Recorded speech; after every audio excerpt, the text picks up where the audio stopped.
All right, so here we have another piecewise function that we have to graph.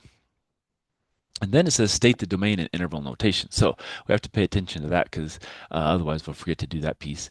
Again, maybe plotting points is the way to go. Not always, but because if we think about this, what is the absolute value of x minus 3? Well, if we could draw the whole graph, that would make it easier because then we know the absolute value of x is going to be like that. Minus 3 means it's going to go down 3.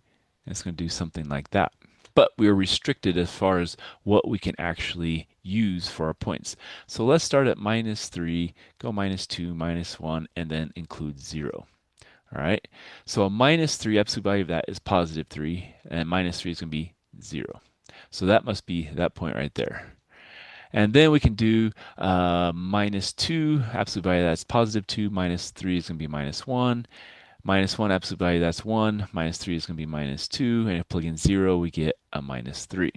So minus 3, 0. So that's going to be, where's my pen? Here it is. That's going to be about there. A minus 2, minus 1, minus 1, minus 2. And then we have a 0, minus 3. So that is going to be our, well, somewhat of our line anyway. So that's going to be our line. Okay.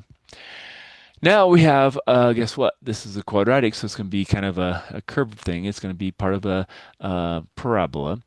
And if we could do, again, graphing a parabola, well, let's maybe put it here. So that's going to be here, it's going to go up and it's going to go that way. That would be x squared. And then if we have minus 3, well, then it's just going to do the same thing. It's going to go down. But we're restricted again, so let's just look at the points here. So we have x, we have y, 0, 1, 2, 3. Okay. So 0, if we plug that in here, we get a minus 3. All right. But in this case, it cannot equal it. But guess what? It's the same point as here.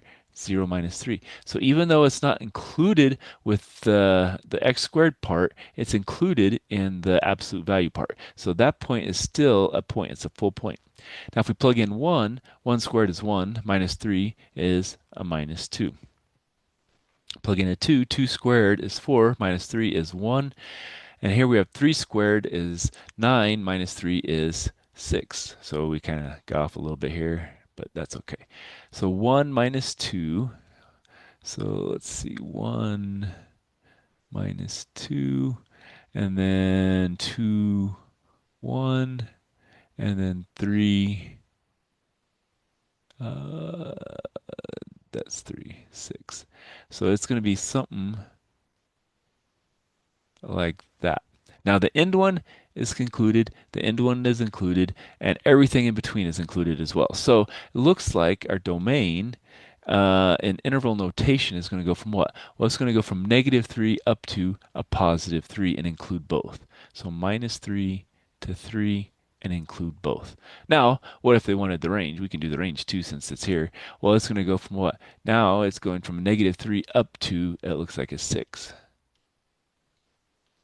So that would be our range. Didn't ask for it, but we could do that.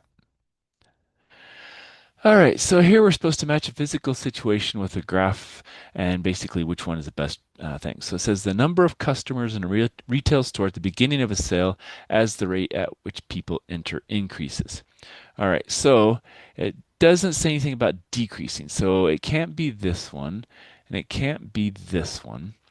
Now, are we going to go up exponentially as people enter? No, probably not. It's probably going to, go gradually. It's going to go up and go up and go up, and then it's going to do something like this. So I'm going to say it's not this one. I'm going to say it's going to be this graph here because it's just, as the number of people go in the store, it's just going to keep going up, and then it's just all of a sudden it's just going to go hit a peak here based on your some time X or whatever. You're going to have some number of people in the store at Y. Okay. All right, let's stop there.